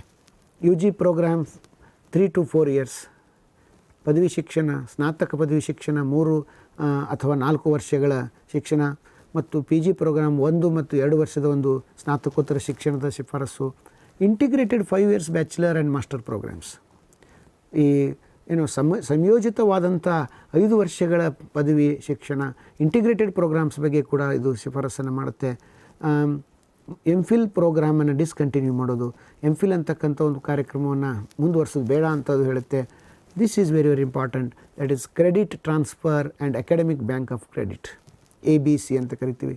Credit transfer and academic bank of credit ಅನ್ನೋದು ವಿದ್ಯಾರ್ಥಿ ತಾನು ಏನು ಕಲಿತಾ ಇರ್ತಾನೆ, ತಾನು ಎಲ್ಲಿ ಶಿಕ್ಷಣವನ್ನು ಮೊಟಕುಗೊಳಿಸ್ತಾನೆ, ಆ ಎಲ್ಲ ಒಂದು ಸಾಧನೆಯನ್ನು ಆತ ಜೋಡಿಸಿಟ್ಟುಕೊಳ್ಳಿಕ್ಕೆ ಸಾಧ್ಯ ಆಗುತ್ತೆ. ಮತ್ತು ತನ್ನ ಕ್ರೆಡಿಟ್ಸನ್ನು ಆತ ಕಲೆಕ್ಟ್ ಮಾಡಿಕೊಂಡು ಒಂದು ಸ್ಥಳದಿಂದ ಇನ್ನೊಂದು ಸ್ಥಳಕ್ಕೆ ಹೋದಾಗ ಆತನ ಶಿಕ್ಷಣದ ಈ ಎಲ್ಲ ಕ್ರೆಡಿಟ್ಸ್ ಆತನ ಖಾತೆಯಲ್ಲಿ ಇರುತ್ತೆ. ನಾವು ಹೇಗೆ ಬ್ಯಾಂಕಿನಲ್ಲಿ ನಮ್ಮ ಹಣವನ್ನು ಸಂಗ್ರಹಿಸ್ತೇವೆ, ಹಾಗೆ ಎಜುಕೇಷನ್ ಕ್ರೆಡಿಟ್ಸನ್ನು ಸಂಗ್ರಹಿಸುವ ಮೂಲಕ ಆತ ಒಟ್ಟು ಕ್ರೆಡಿಟನ್ನು ಮುಗಿಸಿ ಶಿಕ್ಷಣದ ಪದವಿಯನ್ನು ಪಡೆಯುವ ಅವಕಾಶ ಇದರಲ್ಲಿ ಕಲ್ಪಿಸಲಾಗಿದೆ. ಇದನ್ನು ನಾವು ಕ್ರೆಡಿಟ್ ಟ್ರಾನ್ಸ್ಫರ್, ವರ್ಗಾವಣೆ ಅಂತೇಳಿ ಕರಿತೀವಿ, ಮತ್ತು ಅಕಾಡೆಮಿಕ್ ಬ್ಯಾಂಕ್ ಆಫ್ ಕ್ರೆಡಿಟ್ ಅಂತೇಳಿ ಕರಿತೀವಿ. Higher education institutions, research intensive, teaching intensive universities and autonomous degree granting colleges, ಈ ಥರದ ಉನ್ನತ ಶಿಕ್ಷಣ ಸಂಸ್ಥೆಗಳನ್ನು ವಿಭಾಗಿಸಬೇಕು ಅಂತ ಅವರು ಹೇಳ್ತಾರೆ. ಸಂಶೋಧನಾ ಆಸಕ್ತಿ ಇರುವಂಥ, ಸಂಶೋಧನಾ ಆಸಕ್ತಿಯ ವಿಶ್ವವಿದ್ಯಾಲಯಗಳು, ಬೋಧನಾ ಆಸಕ್ತಿ ಇರುವಂತಹ ವಿಶ್ವವಿದ್ಯಾಲಯಗಳು, ಸ್ವಾಯತ್ತತೆ ಇರುವಂಥ ವಿಶ್ವವಿದ್ಯಾಲಯಗಳು ಮತ್ತು ಸ್ವಾಯತ್ತ ಡಿಗ್ರಿಯನ್ನು ನೀಡ್ತಕ್ಕಂಥ, ಪದವಿಯನ್ನು ನೀಡ್ತಕ್ಕಂಥ ಕಾಲೇಜುಗಳು ಅಂತ ಹೇಳಿ ನಾವು ವರ್ಗಾಯಿಸಬೇಕು ಅಂತ ಅವ್ರು ಹೇಳ್ತಾರೆ. ಅಂದರೆ ಈಗಾಗಲೇ ನಮ್ಮ ವಿಶ್ವವಿದ್ಯಾಲಯ ಶಿಕ್ಷಣದಲ್ಲಿ ಉನ್ನತ ಶಿಕ್ಷಣದ ಸಂಸ್ಥೆಗಳು ಈ ಎಲ್ಲ ಕೆಲಸವನ್ನು ಒಟ್ಟಿಗೆ ಮಾಡ್ತವೆ. ಟೀಚಿಂಗು ನಡೀತಾ ಇರುತ್ತೆ, ರಿಸರ್ಚ್ ಕೂಡ ನಡೀತಾ ಇರುತ್ತೆ, ಒಟ್ಟಿಗೆ ಬೋಧನೆ ನಡೀತಾ ಇರುತ್ತೆ. ಎಲ್ಲ ರೀತಿಯ ಶಿಕ್ಷಣ ಕ್ರಮ ಒಂದು ಏಕ ರೀತಿಯಲ್ಲಿ ಒಂದು ಕೇಂದ್ರದಲ್ಲಿ ನಡೀತಾ ಇರುತ್ತೆ. ಇದನ್ನು ಭಿನ್ನವಾಗಿ ನೋಡಬೇಕು ಅಂತ ಹೇಳಿ 2020 NEPನಲ್ಲಿ ಮಾತನಾಡಲಾಗಿದೆ. ರಿಸರ್ಚ್ ಮಾಡ್ತಕ್ಕಂಥವೇ ವಿಶ್ವವಿದ್ಯಾಲಯಗಳನ್ನ ಗುರುತಿಸಿ ಅಲ್ಲಿ ಕೇವಲ ಸಂಶೋಧನೆ ನಡೀತಾ ಇರುತ್ತೆ. ಬರೀ ಬೋಧನೆಗೆ ನಿಗದಿಪಡಿಸಿದ ವಿಶ್ವವಿದ್ಯಾಲಯದಲ್ಲಿ ಬೋಧನೆ ನಡೆಯುತ್ತೆ ಮತ್ತು ಸ್ವಾಯತ್ತ ಪದವಿಯನ್ನು ನೀಡ್ತಕ್ಕಂಥ ಕಾಲೇಜುಗಳು ಕೂಡ ಇರಬೇಕು ಅಂತ ಹೇಳಿ ಹೇಳ್ತಾ ಇದೆ. So model multidisciplinary education and research universities, ಬಹುಶಾಸ್ತ್ರೀಯ ವಿಷಯದ ಆಧಾರದ ಮೇಲೆ ಶಿಕ್ಷಣ ನೀಡ್ತಕ್ಕಂಥ ಮತ್ತು ಸಂಶೋಧನೆಯನ್ನು ನೀಡ್ತಕ್ಕಂಥ ಕೇಂದ್ರಗಳು ಬರಬೇಕು ಅಂತ ಹೇಳಿ ಕರಿತಾ ಇದೆ. So graded autonomy, academic, administrative and financial graded ಅಟಾನಮಿಗೆ ಮಾತಾಡುತ್ತೆ. ಆಮೇಲೆ ವೆರಿ ಇಂಪಾರ್ಟೆಂಟ್ ಈಸ್ ಈ ಅಫಿಲಿಯೇಷನ್ ಸಿಸ್ಟಮನ್ನು ತೆಗಿಬೇಕು.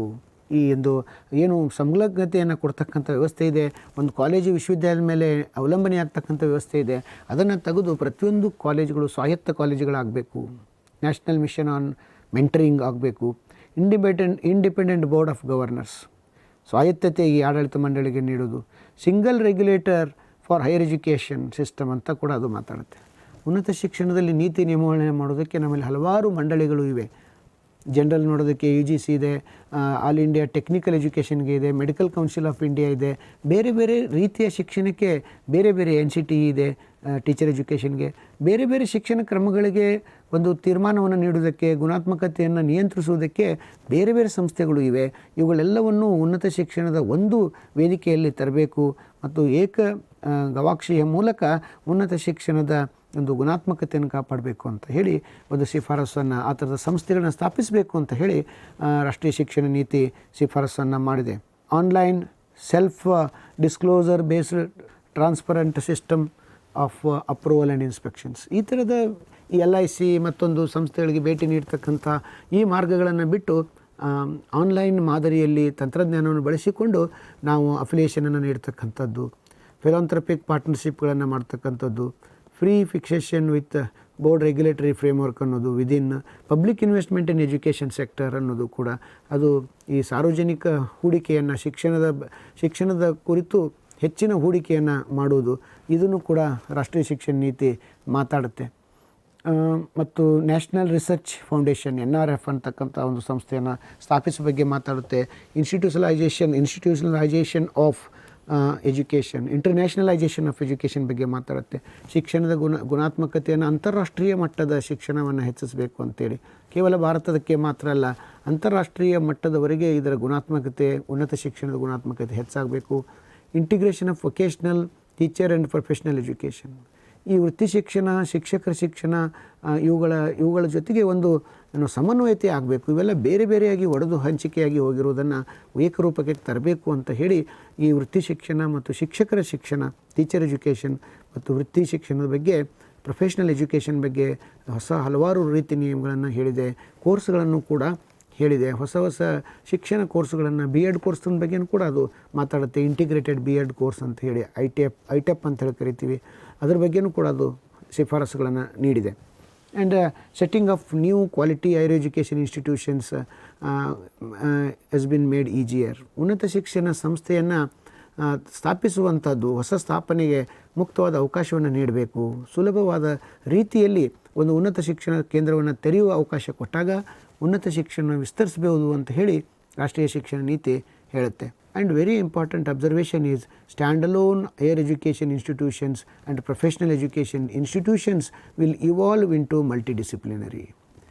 ಈ ಏಕರೂಪದ ಅಂದರೆ ಒಂದೊಂದೇ ಸಂಸ್ಥೆಗಳು, ಸಿಂಗಲ್ ಸಂಸ್ಥೆಗಳು, ಒಂದೊಂದೇ ಶಿಕ್ಷಣ ನೀಡ್ತಕ್ಕಂಥ ಒಂದೊಂದು ಕಾಲೇಜುಗಳು, ಬಿಡಿಯಾಗಿ ಒಂದು ಪದವಿ ನೀಡುವ ಕಾಲೇಜು, ಒಂದು ಬಿ ಎಡ್ ನೀಡ್ತಕ್ಕಂಥ ಕಾಲೇಜು, ಒಂದೇ ಕೋರ್ಸನ್ನು ನೀಡ್ತಕ್ಕಂಥ ಸ್ಟ್ಯಾಂಡ್ ಅಲೋನ್ ಇನ್ಸ್ಟಿಟ್ಯೂಷನ್ ಅಂತ ಕರಿತೀವಿ ನಾವು. ಅಲ್ಲಿ ಒಂದೇ ಕೋರ್ಸ್ ಇರುತ್ತೆ, ಒಂದೇ ಶಿಕ್ಷಣ ಇರುತ್ತೆ, ಒಂದು ಶಿಕ್ಷಣ ಸಂಸ್ಥೆ ಇರುತ್ತೆ. ಮತ್ತು ವೃತ್ತಿ ಶಿಕ್ಷಣ ನೀಡ್ತಕ್ಕಂಥ ಟೀಚರ್ ಎಜುಕೇಷನ್ ಇರುತ್ತೆ, ಬಿ ಎಡ್ ಕಾಲೇಜ್ ಇರುತ್ತೆ, ಪ್ರೊಫೆಷನಲ್ ಎಜುಕೇಷನ್ ಇರುತ್ತೆ. ಇವುಗಳು ಸ್ಟ್ಯಾಂಡ್ ಅಲೋನ್ ಆಗಿರಬಾರ್ದು, ಇವು ಬಹುಶಿಸ್ತೀಯ ಸಂಸ್ಥೆಗಳಾಗಿ ವರ್ಗವಾಗಬೇಕು ಅಂತ ಹೇಳಿ ರಾಷ್ಟ್ರೀಯ ಶಿಕ್ಷಣ ನೀತಿ ಹೇಳುತ್ತೆ. ಅಂದರೆ ಈ ಸಂಸ್ಥೆಗಳಲ್ಲಿ ಹಲವಾರು ವೈವಿಧ್ಯಮಯವಾದ ಅದಕ್ಕೆ ಸಂಬಂಧಿಯಾದಂಥ ಕೋರ್ಸುಗಳು ಕೂಡ ಬರಬೇಕು. ಅಂದರೆ ಒಂದು ಸಂಸ್ಥೆಯಲ್ಲಿ ಮಕ್ಕಳಿಗೆ ಚಾಯ್ಸಸ್ ಇರಬೇಕು, ಹೊಸ ಕೋರ್ಸುಗಳು ಇರಬೇಕು, ಬಹುಶಿಸ್ತೀಯತೆ ಬರಬೇಕು. ಏಕರೂಪದ ಅಥವಾ ಏಕಶಿಸ್ತು ಮಾತ್ರ ಅಲ್ಲ, ಬಹು ವಿಷಯಗಳ, ಬಹು ಆಯಾಮಗಳ ಶಿಕ್ಷಣದ ಸೌಲಭ್ಯ ಇರಬೇಕು ಅನ್ನೋದನ್ನು ಮಾತನಾಡುತ್ತೆ. Special education zone for disadvantaged regions. ಭಾರತದಲ್ಲಿ ಈ ತಿರಸ್ಕೃತವಾದಂಥ ಪ್ರದೇಶಗಳು ಅಥವಾ ಹಿಂದುಳಿಕೆಯ ಪ್ರದೇಶಗಳನ್ನು ಗುರುತಿಸಿ ಅವುಗಳಿಗೆ ವಿಶೇಷ ಶಿಕ್ಷಣ ವಲಯಗಳು ಅಂಥೇಳಿ ಗುರುತಿಸಿ ಅಲ್ಲಿ ಶಿಕ್ಷಣದ ಉಪಕ್ರಮಗಳನ್ನು ಹೆಚ್ಚಿಗೆ ಮಾಡಬೇಕು ಅಂತ ಇದು ಹೇಳುತ್ತೆ. ಈ ಥರದ ಎಲ್ಲ ಒಂದು ಅಬ್ಸರ್ವೇಷನ್ಸನ್ನು ತಾವು ಸ್ಪರ್ಧಾರ್ಥಿಗಳು ಗಮನ ಇಟ್ಟು ನೋಡಬೇಕು. ಭಾರತದಲ್ಲಿ ಎಷ್ಟೋ ಪ್ರದೇಶಗಳು they are considered under disadvantaged regions. They are not getting enough support from center and state. They are ignored from many years, and we have to identify them as a special education zone, and we have to provide quality education for them. So National Institutes for Pali, Persian and Prakrit ಬಗ್ಗೆ ಮಾತಾಡಿದೆ. ಆಮೇಲೆ national education technology forum ಬಗ್ಗೆ ಮಾತಾಡಿದೆ.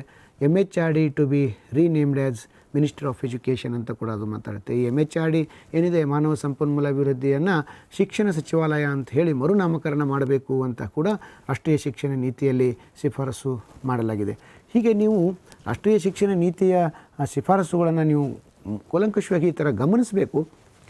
Multidisciplinary education ಬಗ್ಗೆ 2023 ಜೂನ್ನಲ್ಲಿ ನಡೆದಂಥ ಪರೀಕ್ಷೆಯಲ್ಲಿ ಪ್ರಶ್ನೆಗಳು ಬಂದಿದೆ. NEP ಮೇಲೆ 2-3 ಪ್ರಶ್ನೆಗಳಲ್ಲಿ ಕಾಣಿಸ್ಕೊಂಡಿದೆ. ಮಲ್ಟಿಡಿಸಿಪ್ಲಿನರಿ ಎಜುಕೇಷನ್ ಬಗ್ಗೆ ಅದು ಮಾತಾಡಿದ್ದನ್ನು ಅದು ಪ್ರಶ್ನೆಯಲ್ಲಿ ಕೇಳಿದ್ದಾರೆ. ಅದನ್ನು ತಾವೆಲ್ಲರೂ ಗಮನಿಸಬೇಕು. ಕ್ವೆಶ್ಚನ್ ಪೇಪರ್ಸ್ ತಮಗೆ ಸಿಗುತ್ತೆ, ತಾವು ಗಮನಿಸಬೇಕು. Universalization from ECCE to secondary education by 2030 ಇದನ್ನು ಕೂಡ ಮಾತನಾಡಲಾಗಿದೆ. ನಮ್ಮ ಸೆಲ್ಫ್ ಡೆವಲಪ್ಮೆಂಟ್ ಗೋಲ್ಸ್ಗಳ ಜೊತೆಗೆ ನಾವೇನು ಮಾಡಬೇಕು, ಸಾರ್ವತ್ರೀಕರಣ, ECC ಅರ್ಲಿ ಚೈಲ್ಡ್ಹುಡ್ ಕೇರ್ ಎಜುಕೇಷನ್ನಿಂದ ಹಿಡಿದು ಮಾಧ್ಯಮಿಕ ಹಂತದ ಶಿಕ್ಷಣದವರೆಗೆ ಸಾರ್ವತ್ರೀಕರಣ ಮಾಡಬೇಕು. ಅರ್ಲಿ ಸ್ಕೂಲ್ ಎಜುಕೇಷನ್ ಬಗ್ಗೆ ಕೂಡ ಇದು ಮಾತಾಡಿದೆ. Attending foundational learning and numeracy skills through national mission by 2025 ನಮಗೆ ಮೂಲವಾದಂತಹ ಭಾಷೆ ಮತ್ತು ಸಂಖ್ಯಾಜ್ಞಾನ, ಕೌಶಲ್ಯಗಳ ಜ್ಞಾನವನ್ನು ಬೆಳೆಸ್ತಕ್ಕಂಥ ಒಂದು ನ್ಯಾಷನಲ್ ಮಿಷನನ್ನು ನಾವು ಡೆವಲಪ್ ಮಾಡಬೇಕು ಅಂತ ಹೇಳಿ. And 100% GER in pre school to secondary level by 2030. Gross enrolment ratio at school education ಬಗ್ಗೆ ಅದು ಮಾತಾಡುತ್ತೆ. ಬರುವ 2030 ಒಳಗೆ ನಾವು ಪೂರ್ವ ಪ್ರಾಥಮಿಕ ಶಾಲೆಯಿಂದ ಮಾಧ್ಯಮಿಕ ಶಾಲೆಯವರೆಗಿನ 100% ಜನರನ್ನು ಕೂಡ ಪ್ರವೇಶಾತಿಗೆ ತೆಗೆದುಕೊಳ್ಬೇಕು. ಗ್ರಾಸ್ ಎನ್ರೋಲ್ಮೆಂಟ್ ರೇಷಿಯೋನ ನಾವು ಹೆಚ್ಚು ಮಾಡಬೇಕು ಅಂತ ಹೇಳುತ್ತೆ. So bring back 2 crores out of school children. ಶಾಲೆಯಿಂದ ಹೊರಗುಳಿದಂತಹ 2 ಕೋಟಿ ಮಕ್ಕಳನ್ನು ನಾವು ಶಾಲೆಗೆ ಮರಳಿ ತರಬೇಕು ಅಂತ ಹೇಳುತ್ತೆ. ಶಾಲಾ ಶಿಕ್ಷಣದಲ್ಲಿ ಈ ಥರದ ಬದಲಾವಣೆಯನ್ನು ರಾಷ್ಟ್ರೀಯ ಶಿಕ್ಷಣ ನೀತಿ ಶಿಫಾರಸು ಮಾಡಿದೆ. Teachers to be prepared for assessment reforms by 2023. ಶಿಕ್ಷಕರನ್ನು ತಯಾರು ಮಾಡಬೇಕು. ಸುಧಾರಣೆಗಾಗಿ ಗುಣಾತ್ಮಕ ಸುಧಾರಣೆಯನ್ನು ಮಾಡೋದಕ್ಕಾಗಿ ಶಿಕ್ಷಕರ ಶಿಕ್ಷಣ ಉತ್ತಮಗೊಳ್ಳಬೇಕು ಅನ್ನುವ ಒಂದು ಶಿಫಾರಸು ಕೂಡ ಇದೆ. Inclusive and equitable education system, ಸಮನ್ವಯ ಶಿಕ್ಷಣ, ಸಮಾನತೆಯ ಶಿಕ್ಷಣ, ಎಲ್ಲರನ್ನೂ ಒಳಗೊಳ್ಳುವ ಶಿಕ್ಷಣ ಕ್ರಮ ಸಮನ್ವಯ ಶಿಕ್ಷಣ, ಅದನ್ನು ಕೂಡ ತರಬೇಕು ಅನ್ನೋ ಒಂದು ಹೊಣೆಗಾರಿಕೆಯನ್ನು 2030 ಒಳಗಡೆ ತರಬೇಕು ಅನ್ನೋದನ್ನು ಕೂಡ ಅದು ಹೇಳ್ತಾ ಇದೆ. Board exams to test core concept and application of knowledge. ಈ ಏನು ಬೋರ್ಡ್ ಪರೀಕ್ಷೆಗಳಿವೆ ಇವುಗಳು ನಮ್ಮ ಮುಖ್ಯವಾದ ಪರಿಕಲ್ಪನೆಗಳನ್ನು ಮತ್ತು ಆ ಜ್ಞಾನದ ಅನ್ವಯೀಕರಣವನ್ನು ಪರೀಕ್ಷೆ ಮಾಡಬೇಕು. ಕೇವಲ ಅವು ಮೆಮೊರಿಯನ್ನು ಟೆಸ್ಟ್ ಮಾಡ್ತವೆ, ಸ್ಮರಣೆಯನ್ನು ಟೆಸ್ಟ್ ಮಾಡ್ತವೆ. ಅದರ ಬದಲು ಅವುಗಳು ಆ ಜ್ಞಾನದ ಅನ್ವಯೀಕರಣ, application of knowledge to the life ಪ್ರಶ್ನೆಯನ್ನು ಮಾಡಬೇಕು ಮತ್ತು ಅವುಗಳನ್ನು ಪರೀಕ್ಷಿಸಿದರೆ ಉತ್ತಮ ಅಂತ ಹೇಳಿ ಈ NEP 2020 ಆಶಯವನ್ನು ವ್ಯಕ್ತಪಡಿಸ್ತಾ ಇದೆ. Every child will come out of school adapt in at least one skill. ಪ್ರತಿ ಮಗು ಶಾಲೆಯಿಂದ ಹೊರಗೆ ಬರಬೇಕಾದ್ರೆ ಒಂದು ಕೌಶಲ್ಯವನ್ನಾದರೂ ಅದು ಸಾಧಿಸಿರಬೇಕು, ಒಂದಾದರೂ ಸಾಧಿಸಿರಬೇಕು. ಅಂದರೆ ಕನಿಷ್ಠ ಹಲವಾರು ಕೌಶಲ್ಯಗಳನ್ನು ಸಾಧಿಸಬೇಕು, ಆದರೆ ಕನಿಷ್ಠ ಒಂದು ಕೌಶಲ್ಯವಾದರೂ ಸಾಧಿಸಬೇಕು. ಹಲವಾರು ಕೌಶಲ್ಯಗಳಿವೆ, ಭಾಷಾ ಕೌಶಲ್ಯಗಳಿವೆ, ಲೆಕ್ಕ ಮಾಡ್ತಕ್ಕಂಥ ಕೌಶಲ್ಯ ಇದೆ, ಬದುಕಿನ ಕೌಶಲ್ಯಗಳಿದೆ, ವಿಜ್ಞಾನದ ಕೌಶಲ್ಯಗಳಿದೆ, ತಾಂತ್ರಿಕ ಕೌಶಲ್ಯಗಳಿದೆ, ಸಾಮಾಜಿಕ ಕೌಶಲ್ಯಗಳಿದೆ. ಈ ಎಲ್ಲ ಕೌಶಲ್ಯಗಳನ್ನು ಮಗು ಅಳವಡಿಸ್ಕೊಳ್ಬೇಕು. ಒಂದಿಲ್ಲ ಒಂದು ಕೌಶಲ್ಯವನ್ನು ಹೊಂದಿ ಮಗು ಕೌಶಲ್ಯಭರಿತವಾಗಿ ಶಾಲೆಯಿಂದ ಹೊರಗೆ ಬರಬೇಕು ಅನ್ನುವ ವಿಚಾರವನ್ನು ರಾಷ್ಟ್ರೀಯ ಶಿಕ್ಷಣ ನೀತಿ ಹೇಳಿಕೊಟ್ಟಿದೆ. Common standards of learning in public and private schools. Common standards of learning in public and private schools, ಇದು ಬಹಳ ಮುಖ್ಯವಾದಂಥ ಶಿಫಾರಸು ಈ ರಾಷ್ಟ್ರೀಯ ಶಿಕ್ಷಣ ನೀತಿಯಿಂದ ಬಂದಿದೆ. ಈ ಖಾಸಗಿ ಶಾಲೆಗಳು ಮತ್ತು ಸರ್ಕಾರಿ ಶಾಲೆಗಳ ಗುಣಾತ್ಮಕತೆಯಲ್ಲಿ ಏಕರೂಪತೆ ಇರಬೇಕು. ನಮ್ಮಲ್ಲಿ ಈಗಾಗಲೇ ಒಂದು ಈ ಡಿಫರೆನ್ಸಸ್ ಇದೆ. ಸರ್ಕಾರಿ ಶಾಲೆಗಳಲ್ಲಿ ಗುಣಾತ್ಮಕ ಶಿಕ್ಷಣ ಇಲ್ಲ, ಖಾಸಗಿ ಶಾಲೆಯಲ್ಲಿ ಶಿಕ್ಷಣ ಇದೆ ಅನ್ನೋ ವಾದ ನಡೀತಾ ಇರುತ್ತೆ. ಅದು ಸರಿಯಾಗಿದೆ, ಇದು ಸರಿಯಾಗಿಲ್ಲ ವಾದ ನಡೀತಾ ಇರುತ್ತೆ, ಬಟ್ ಅದು ಸರಿಯಾದ್ದಲ್ಲ. ಆದ್ದರಿಂದ ಈ ಒಂದು ಏನು ಅಭಿಪ್ರಾಯ ಇದೆ ಅದು ಹೋಗಲಾಡಿಸಿ ಈ ಖಾಸಗಿ ಮತ್ತು ಸರ್ಕಾರಿ ಶಾಲೆಗಳು ಎರಡರಲ್ಲೂ ಕೂಡ ಒಂದು ಸಮಾನವಾದ ದರ್ಜೆ, ಕಲಿಕಾ ದರ್ಜೆ ಸ್ಥಾಪನೆ ಆಗಬೇಕು ಅನ್ನುವ ಒಂದು ಶಿಫಾರಸನ್ನು ರಾಷ್ಟ್ರೀಯ ಶಿಕ್ಷಣ ನೀತಿ ಹೇಳ್ತಾ ಇದೆ. ಈ ಮೂಲಕ ಹಲವಾರು ಪ್ರಶ್ನೆಗಳನ್ನು, ನಿಮ್ಮ ಬರುವ ಪ್ರಶ್ನೆಗಳನ್ನು ಇಲ್ಲಿ ನಿಮಗೆ ಕೇಳಲಿಕ್ಕೆ ಸಾಧ್ಯ ಇದೆ. ಸೊ ಈ ನೆಲೆಯಲ್ಲಿ ಸ್ಪರ್ಧಾರ್ಥಿಗಳೇ ತಾವೆಲ್ಲ ಗಮನ ಹರಿಸಬೇಕಾಗಿದೆ. ನಾನೇನು ಸ್ವತಂತ್ರೋತ್ತರ ಭಾರತದಲ್ಲಿ ಒಂದು ಜರ್ನಿಯನ್ನು ತಮಗೆ ಹೇಳಿದೆ. ಈ ಒಂದು 75 ವರ್ಷಗಳ ಒಂದು ಜರ್ನಿಯನ್ನು ನಾವೇನು ಮಾತಾಡಿದ್ವಿ, ಇದರ ಬಗ್ಗೆ ಅಮೂಲಾಗ್ರವಾಗಿ ತಾವು ಗಮನಿಸಬೇಕು. ನಾನಿಲ್ಲಿ ಎಷ್ಟು ಸಾಧ್ಯ ಅಷ್ಟು ಮುಖ್ಯಾಂಶಗಳನ್ನು ತಮ್ಮ ಮುಂದೆ ಇಟ್ಟಿದ್ದೇನೆ. ಪ್ರತಿಯೊಂದನ್ನು ಕೂಡ ತಾವು ಅರ್ಥ ಮಾಡಿಕೊಂಡು ಇದರ ಬಗ್ಗೆ ಬಂದಿರೋ ಪ್ರಶ್ನೆಗಳನ್ನು ತಾವು ಬಿಡಿಸಿ ಮತ್ತು ಮುಂದಿನ ಪರೀಕ್ಷೆಯನ್ನು ಯಶಸ್ವಿಯಾಗಿ ಪೂರೈಸಬೇಕು ಅಂತ ಹೇಳ್ತಾ ಈ ಪಾಠವನ್ನು ಇವತ್ತು ಮುಗಿಸ್ತಾ ಇದ್ದೇನೆ. ಈ ಒಂದು ಅವಕಾಶ ನೀಡಿದಂಥ ವಿಶ್ವವಿದ್ಯಾಲಯಕ್ಕೆ ಮತ್ತು ತಾಳ್ಮೆಯಿಂದ ಇಲ್ಲಿವರೆಗೆ ಕೇಳ್ತಾ ಇರುವ ತಮ್ಮೆಲ್ಲರಿಗೂ ಕೂಡ ಧನ್ಯವಾದಗಳನ್ನು ಅರ್ಪಿಸ್ತೇನೆ. ನಮಸ್ಕಾರ.